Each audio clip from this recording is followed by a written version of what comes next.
Wir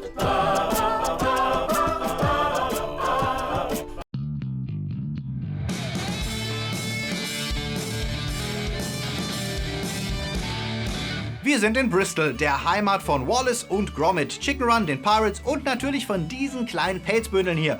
Zusammen mit Maniac habe ich im vergangenen Herbst die Studios besucht und durfte noch mitten während des Drehs quasi bei der Entstehung des ersten Kinofilms dieser lebenden Rasenmäher zuschauen. Kleine Schafe, große Stadt. Spaß bis zum Umfallen.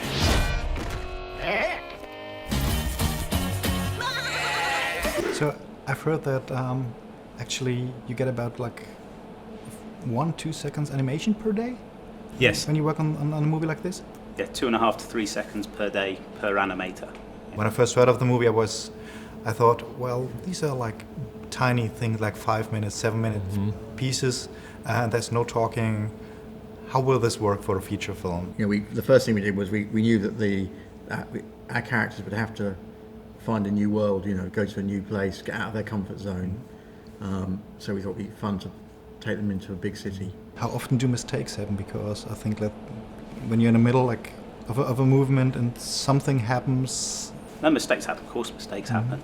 But we can fix them now because we've got the computer technology to see what's going on the set with the characters while we're working.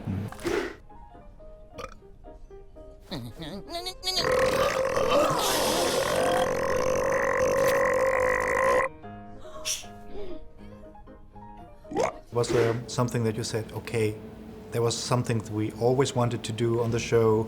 Well, yeah, I mean, with the budget restrictions on the series meant they have to stay on the farm. So the first thing is, yes, they leave the farm and go somewhere.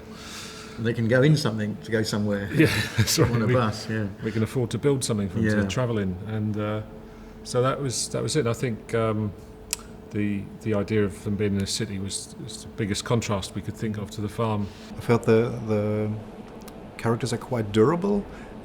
Some of them used for years? No, all the puppets we see here have been remade, and there's wear and tear. Sean's got aluminium wire arms, and if you keep bending the arm, eventually it snaps. So that arm can then be taken off and replaced, and you get given a new arm.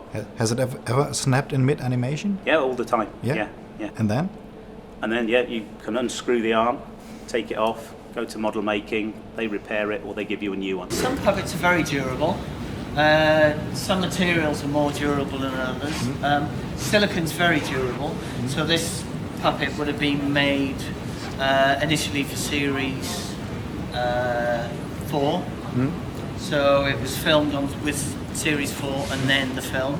So that puppet's been like that for maybe 2.5 years. When I saw the chase scene, when the caravan rolls away and they all chasing, how hard is that to do to give the illusion of speed when you basically have like still frames? The illusion of speed's quite difficult because again there are limitations there because if you move something quickly across frame in stopped frame, it can strobe. You get this kind of weird staccato effect, and we find ways around it with go motion, sort of moving things like cars. Yeah, I mean, I think one of the great things is we're in a way we're like a little miniature, live action film unit. We go down to sets in the morning. We don't do it on a computer, and our actors are the animators, and they're these brilliantly talented people who can bring these things to life. There's 2 ways we do the chase sequences. One way is you can, very old school cartoon, but you connect the character to the camera moves along and the character stays with the camera, therefore blurring the background as we go along. And the other way we do it is just have the character whizzing past and moving the camera slightly, sometimes manually, sometimes computer controlled.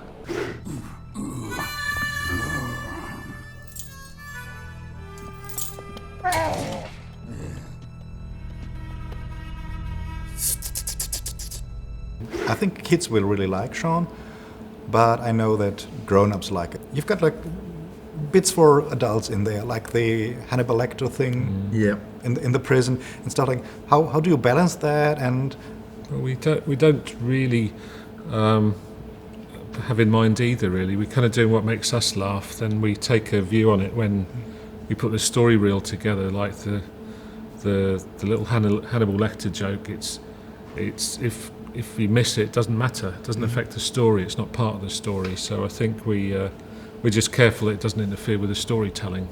I think, sometimes, what we try and avoid though is always saying, these are jokes for adults and these are jokes for children.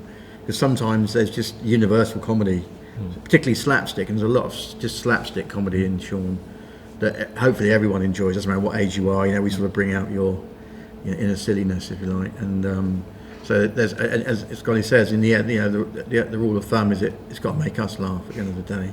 How do you started with stop motion animation? Because it's not so common anymore, because stop motion has become so rare. How do you got into this and not into maybe CGI or some other or hand-drawn animation or stuff like that? I got into it because I liked how the ATATs were working on Star Wars, and I found out how that was done, and that's what got me into stop motion animation.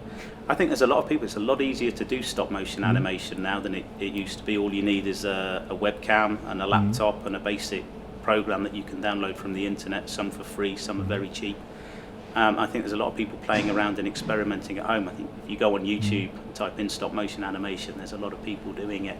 But it's down to what you like, what do you prefer. Some people like the computer world and want to work and animate in CGI. Other people prefer drawn.